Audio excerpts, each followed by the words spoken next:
Hello everyone, आज हम section 21 को समझेंगे। सेक्शन 21 स्पेशल एग्जीक्यूटिव मजिस्ट्रेट की बात करता है।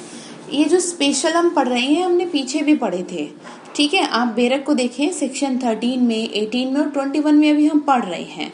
तो यहाँ पे आपको 2-3 बातें ध्यान रखनी है कि सबसे पहली बात, इसका अपॉइंटमेंट कौन करेगा, तो स्टेट गवर्नमेंट अपॉइंट करेगी। अच्छा, फिर किस लिए करेगी? कोई पर्टिकुलर काम के लिए, ठीक है, फॉर पर्टिकुलर एरिया और फॉर द पर्टिकुलर फंक्शन। और फिर क्या करेगी? उसको काम तो चलो दे दिया, फिर क्या है, फिर वो सारी पावर उसको कन्फर कर देगी जो कि उसको ठीक लगता है, ठीक है। अब यहाँ पर बात यह है कि जब अपॉइंटमेंट हो रही है तो क्या क्या क्वालिफिकेशन एंड ऑल की जरूरत पड़ेगी। तो यहाँ पर यह बात है कि देखो, कोई भी लॉ की डिग्री की रिक्वायरमेंट नहीं है, जैसे कि हमने पीछे पढ़ा था, ठीक है।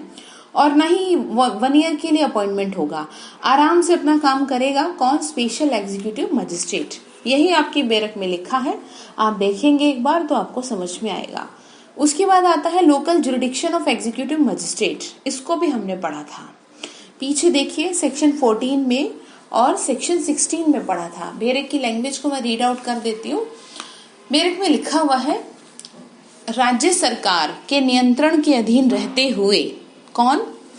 डीएम क्या करेगा? टाइम टू टाइम यानी समय समय पर उन क्षेत्रों की स्थानीय सीमाएं यानी कि लोकल जुरिडिक्शन क्या करेगा? डिसाइड करेगा, जिसके अंदर कौन है? एग्जीक्यूटिव मजिस्ट्रेट हैं।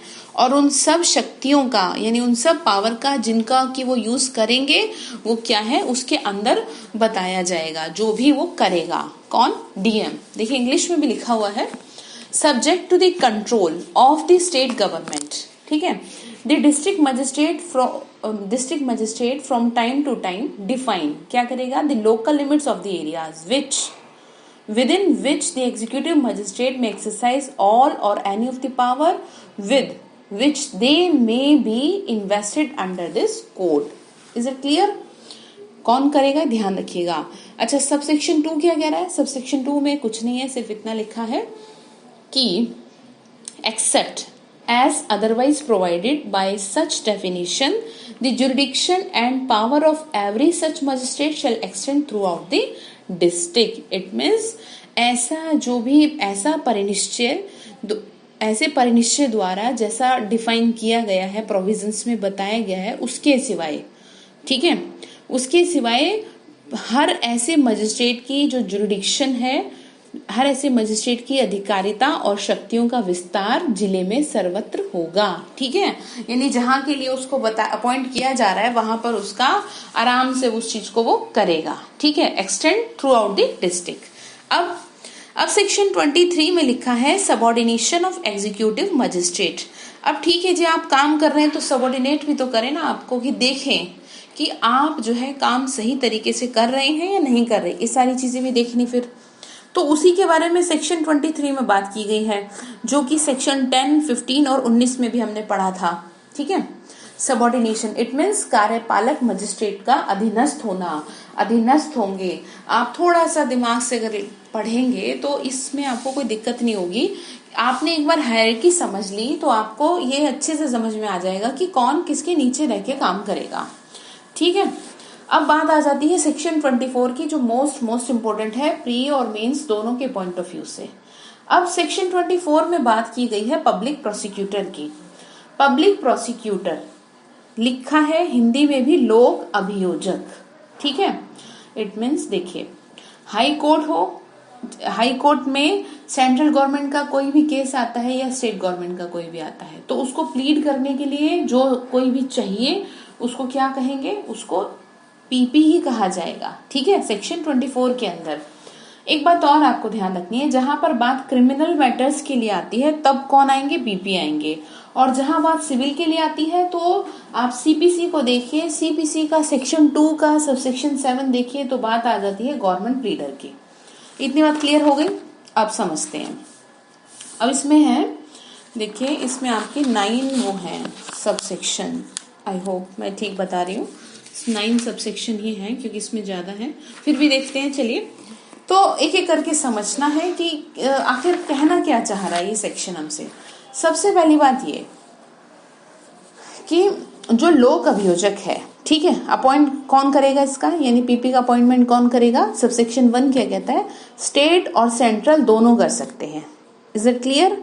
अब किस लिए करेंगे? हाई कोर्ट में प्रोसिक्यूशन को कंडक्ट करने के लिए करेंगे। इतनी बात क्लियर? सबसेक्शन 2 में लिखा है स्टेट और सेंट्रल दोनों ही अपॉइंट कर सकते हैं किसी जिला न्यायालय में या उससे संबंधित किसी भी क्षेत्र में क्या करने के लिए? अभियोजन का संचालन करने के लिए। ठीक है, वही बात आ गई जो इसमें ऊपर हमने पढ़ी थी। देखिए इसमें लिखा भी हुआ है, सबसेक्शन 2 को बेरेट में लिखा है ना। हाँ, उसके बाद क्या है? तीसरा है, तीसरे को देखिए, तीसरे में लिखा है प्रत्येक जिले के लिए एक जिला अभियोजन अधिकारी अपॉइंट करेगी। कौन? स्टेट हो या सेंट्रल हो, जिसका भी लग रहा है भाई जरूरी है करना। ठीक है, क्या करेगी? उसको अपॉइंट करेगी। देखिए लिखा है for every district the state government shall appoint a public prosecutor and may also appoint 1 or more additional public prosecutor. ठीक है, अब 4 देखते हैं इसका। इसका 4 है डीएम का ही। हाँ, इसके 4 में है जो डीएम है, यानी जो डिस्ट्रिक्ट मजिस्ट्रेट जो है, जो कि एक एग्जीक्यूटिव बॉडी के पार्ट है। ध्यान से समझिएगा, ये क्या है? ये जो है सुप्रीम कोर्ट से कंसल्ट करने के बाद, ठीक है, सुप्रीम कोर्ट से कंसल्ट करने के बाद, यानी after the consult, sorry supreme court नहीं, सेशन कोर्ट से, after the consultation of session court से कंसल्ट करने के बाद क्या करेंगे? पैनल तैयार करेंगे। किसका पैनल तैयार करेंगे? उन नामों का जिसमें कि उन लोगों के नाम लिखे होंगे जो कि पीपी और एपीपी के लिए अपॉइंट किए जाएंगे या उपयुक्त हैं, ऐसा समझे। देखिए लिखा है, कई बार वर्ड्स स्किप हो जाते हैं। इसमें लिखा है the district magistrate shall in consultation with the session जज prepare a panel of names of person who are in his opinion fit to be appointed। किसके लिए? पीपी के लिए और एपीपी के लिए, यानी एडिशनल पब्लिक प्रोसिक्यूटर और पब्लिक प्रोसिक्यूटर के लिए। इसको थोड़ा सा और समझिए। देखिए यहां पर जो इन्होंने एक वर्ड यूज किया है, ये कैडर और पैनल। अब ये क्या होता है? पैनल जो तैयार करता है ना, वो डीएम तैयार करता है। और कैसे करेगा? After the consultation of session court, यानी सेशन जज, जिसमें की लिस्ट होगी कि भाई ये जो है ना, ये अपॉइंट इन एडवोकेट्स को क्या किया जा सकता है? अपॉइंट किया जा सकता है। और जो कैडर है वो स्टेट लेवल पे है ना, स्टेट लेवल के डिजायर पे होता है। अब इंपॉर्टेंट बात आपको ये ध्यान रखनी है कि पैनल और कैडर में से जो प्रायोरिटी दी जाएगी वो पहले कैडर को दी जाएगी। ठीक है, यानी कि जो स्टेट लेवल का मैंने आपको बताया और कैडर में नहीं हुआ तो हम पैनल से लेंगे। ठीक है, और वो भी उसमें से लिया जाएगा जो कि डीएम, जो कि तैयार डीएम ने करी ना, किससे? सेशन कोर्ट के कंसल्टेशन से, उसमें से उसको लिया जाएगा।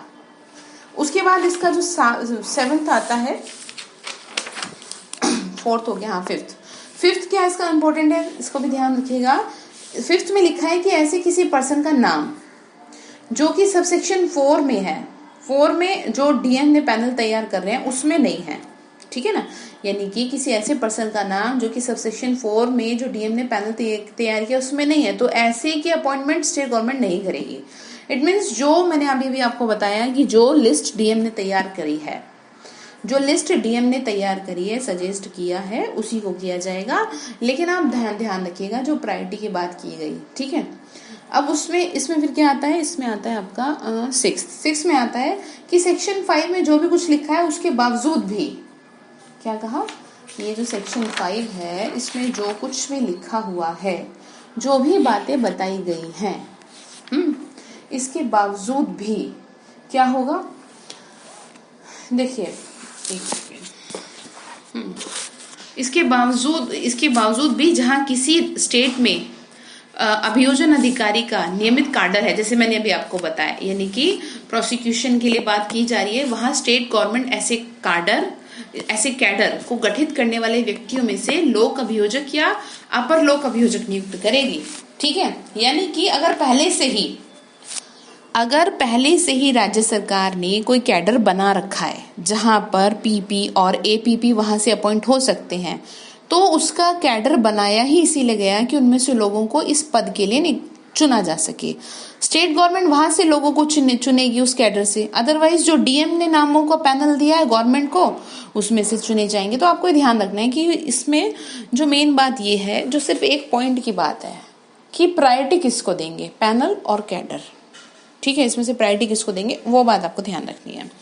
अब इसमें आ जाता है 7, ठीक है, यानी कि सबसेक्शन 7। अब यहाँ बात आ जाती है अपॉइंटमेंट के लिए क्वालिफिकेशन की। अब 7 साल की क्या होनी चाहिए आपके पास, 7 साल का आपके पास एक्सपीरियंस होना चाहिए। ठीक है, देखिए ए पर्सन, देखिए ये जो मैं कैडर वाली बात बता रही है एक्सप्लेनेशन में लिखी है, आप ध्यान से देखेंगे तो समझ में आएगी। मैं पढ़ रही हूँ subsection 7 of section 24। A person shall be eligible to be appointed as a public prosecutor, ठीक है, और एपीपी अंडर सबसेक्शन 1 और सबसेक्शन 2 और सबसेक्शन 3 और subsection 6 only if he has been practising as an advocate not less than 7 year. ठीक है, यानी कि इक्विवेलेंट सेशन कोर्ट, इसकी अपील भी हाई कोर्ट में होती है, आपको ध्यान रखना है। तो 7 साल का आपका अनुभव बहुत बहुत जरूरी है। उसके बाद बात करता है स्पेशल प्रोसिक्यूटर की। इसमें सबसेक्शन 8 में देखिए, the central government or the state government may appoint for the purpose of any case or class of cases a person who has been in practice as an advocate for not less than 10 years as a special public prosecutor. It means यहाँ पर आपको अनुभव चाहिए 10 साल का। ठीक है, क्या कहा मैंने, यहाँ पर आपको अनुभव चाहिए कि 10 साल का, और ऊपर जो सेक्शन 7 में कहा वहां पे आपको चाहिए अनुभव 7 साल का। तो इतनी बात आप ध्यान रखिएगा। तो ये आपका सेक्शन 24 हो गया, इसमें क्लास और रहता है। हाँ, पढ़ लेते हैं इसको भी। इसमें लिखा है सबसेक्शन 9 में, for the purpose of subsection 7, 8 the period during which a person has been in practice is a pleader or has rendered, whether before or after the commencement of the court, service as a public prosecutor or APP or assistant public prosecutor or other prosecuting officer by whatever name called, क्या बुलाया जाएगा, advocate, shall be deemed to be a period during which such person has been practiced as an advocate। ठीक है जी, तो ये लिखा है, देखिए हिंदी में भी, उपधारा 7, 8 के प्रयोजन के लिए उस अवधि के बारे में जिसके दौरान किसी व्यक्ति ने प्लीडर के रूप में क्या किया है, ऐसा विधि व्यवसाय किया है, या एपीपी या फिर हाँ यही है लोक अभियोजक या अपर लोक अभियोजक या अन्य और कोई प्रोसिक्यूटिंग उसमें किया है अधिकारी के रूप में, चाहे वो किसी भी नाम से ज्ञात हो, सेवा की हो, उसको क्या माना जाएगा, उसको एडवोकेट ही माना जाएगा। ठीक है, अब आ जाते हैं सेक्शन 20 आपका 5। अब सेक्शन 25 क्या कह रहा है, देखो सेक्शन 25 में लिखा है डायरेक्टोरेट ऑफ प्रोसिक्यूशन, यानी कि अभियोजन निदेशालय। एक सेकेंड, असिस्टेंट पब्लिक प्रोसिक्यूटर लिखा है, सॉरी वो मैंने थोड़ा सा देख लिया। असिस्टेंट पब्लिक प्रोसिक्यूटर लिखा है आपका सेक्शन 25 में। अब यहाँ पर बात यह है कि जो सेंट्रल गवर्नमेंट है वो क्या सेंट्रल गवर्नमेंट और स्टेट गवर्नमेंट मजिस्ट्रेट की कोर्ट के लिए भी क्या है, अपॉइंटमेंट लेगी क्या, तो ध्यान रखेंगे आप, जी बिल्कुल लेगी। ठीक है, इट मीन्स जो मजिस्ट्रेट का कोर्ट है, स्टेट गवर्नमेंट अपने मैटर के लिए एपीपी को अपॉइंट करेगी और सेंट्रल भी करेगी। इट मीन्स मजिस्ट्रेट की कोर्ट जो है, जो मजिस्ट्रेट की कोर्ट है, जब भी सेंट्रल गवर्नमेंट या स्टेट गवर्नमेंट का मैटर होता आएगा उनके सामने, तो वहां पर जो भी कंडक्ट होगा प्रोसिक्यूशन, वो कौन करेगा, एपीपी करेगा उनकी तरफ से। देखिए सबसेक्शन 1 में लिखा है, the state government shall appoint in every district 1 or more APP, मैं शॉर्ट फॉर्म पढ़ रही हूँ, assistant public prosecutor for conducting prosecution in the court of magistrate. ठीक है, इन लोगों के लिए करेगी। ध्यान रखिएगा थोड़ा सा, इसमें ना ध्यान रखने वाली चीजें हैं। आप 2 से 4 बार रीड करेंगे, सुन भी लेंगे तो भी सफिशिएंट है, कई बार बोरियत लगेगी, लेकिन इसमें ना कोई ऑप्शन नहीं है आपके पास। अब उसके बाद लिखा हुआ है, इसमें ए भी जोड़ा गया है, ए देखिए जोड़ा गया है इसमें, ये जो है The central government may appoint one or more APP for the purpose of conducting any case or class of the case court of magistrate. वही बात है जो मैंने अभी आपको कही. क्या कहा मैंने? स्टेट गवर्नमेंट अपने मैटर के लिए अपॉइंटमेंट लेगी.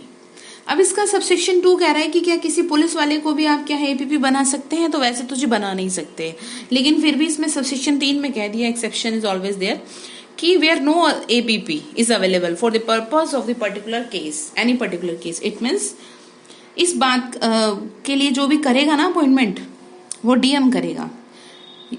डीएम करेगा पुलिस वाले को जो इंस्पेक्टर की रैंक से नीचे का ना हो. किसको? जो इंस्पेक्टर की रैंक से नीचे का ना हो उसको डीएम क्या करेगा? एपीपी ऐसे अपॉइंट कर देगा. जहां पर अवेलेबल ना हो, कौन ना अवेलेबल हो? कोई एपीपी अवेलेबल ना हो. ठीक है. हाँ, असिस्टेंट पब्लिक प्रोसिक्यूटर अवेलेबल नहीं है तो वो करेगा. अब इसमें समझना हो रहा है कि जिसने उस मैटर में इन्वेस्टिगेशन नहीं की हो तो ही उसको एपीपी के रूप में अपॉइंट कर सकते हैं. जब इन्वेस्टिगेशन उसने नहीं की है, देखिए लिखा है where no assistant public prosecutor is available for the purpose of any particular case, the district magistrate may appoint any other person to assistant public prosecutor in charge of that case, provided that a police officer shall not be so appointed. क्या ना की हो? Investigation ना की हो. ठीक है. और इंस्पेक्टर की रैंक से नीचे का ना हो. अब 25A को देखते हैं. ये भी इंपॉर्टेंट है, इसमें से भी मेंस के भी क्वेश्चंस आते हैं तो ध्यान से समझिएगा. अब इसमें देखिए लिखा हुआ है डायरेक्टोरेट की बात की गई, यानी कि अभियोजन निदेशालय की बात की गई है. तो इसमें जो पहली बात है वो ये है कि जो स्टेट गवर्नमेंट है वो क्या करेगी? स्टैब्लिश करेगी directorate of prosecution consisting of a director of prosecution and as many deputy director of prosecution as it think fit. सबसे पहली बात, ये होते क्या, ये है क्या? इसका मतलब ये है कि जो पीपी होंगे, जो सरकारी वकील होंगे, वो सब इनके अंडर में रह के काम करेंगे. इनके भी तो ऊपर चाहिए ना, वकीलों के ऊपर भी तो कुछ चाहिए. ठीक है. तो वो जो है ये डायरेक्टोरेट ऑफ प्रोसिक्यूशन के अंडर में चलते हैं. अब देखिए इसमें लिखा है कि इनके अपॉइंटमेंट के लिए 10 साल की वकालत चाहिए. ठीक है. क्या कहा मैंने? 10 साल की वकालत चाहिए. और कौन करेगा अपॉइंटमेंट? स्टेट गवर्नमेंट करेगी. और ये कंट्रोल में किसके रहेंगे? होम मिनिस्ट्री के कंट्रोल में रहेंगे. ठीक है. डिप्यूटी डायरेक्टर के कंट्रोल में रहेंगे. और इसका 4th पॉइंट है हाई कोर्ट में जो भी पीपी और एडीपीपी अपॉइंट किए गए हैं वो किसी कंट्रोल में रहेंगे? वो डायरेक्टोरेट के कंट्रोल में रह के काम करेंगे. अब आपको एक बात ध्यान रखनी है, एक डिप्यूटी वर्ड यूज किया, एक directorate of prosecution word use किया है.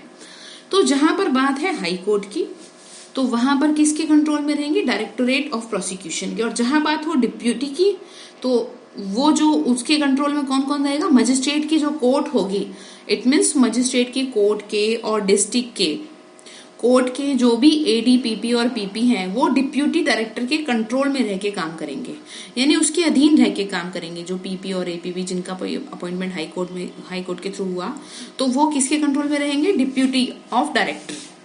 ठीक है. अब इसका 7th पॉइंट है क्या काम करेंगे, कैसे करेंगे? जो स्टेट गवर्नमेंट तय करेगी उसके अकॉर्डिंग वो काम करेंगे. अब ये सारा जो अब इसमें लास्ट में क्या दिया है कि ये जो सारा प्रोसीजर है ना, ये एडवोकेट जनरल ऑफ इंडिया पे काम नहीं होगा, मतलब उसके ऊपर ये एप्लीकेबल नहीं होगा. एक सेकेंड थोड़ा सा देखते हैं इसमें. हाँ ये देखिए लिखा हुआ है द प्रोविजन, सबसेक्शन 8 में लिखा है, ध्यान से देखिए. The provisions of this section, इस सेक्शन के provisions section shall not apply to the Advocate General for the state while performing the function of a public prosecutor. महाधिवक्ता को लागू नहीं होंगे. अब इसमें जो क्वेश्चन बनेगा वो जो ये बनेगा, मैंने आपको बताया मजिस्ट्रेट की कोर्ट का ध्यान रखिएगा कि जो मजिस्ट्रेट की कोर्ट और डिस्ट्रिक्ट कोर्ट में जो भी है पीपी और एपीपी वगैरह, उनका ध्यान रखिएगा कि वो किसके कंट्रोल में रहेंगे? डिप्यूटी के. और जो हाई कोर्ट की में अपॉइंट हुए वो किसी कंट्रोल में रहेंगे? डायरेक्टोरेट ऑफ प्रोसिक्यूशन के कंट्रोल में रहेंगे. ठीक है. अब 20 आपका आता है 26 से बाकी तीसरा चैप्टर शुरू करना है तो दूसरे वीडियो में लेते हैं.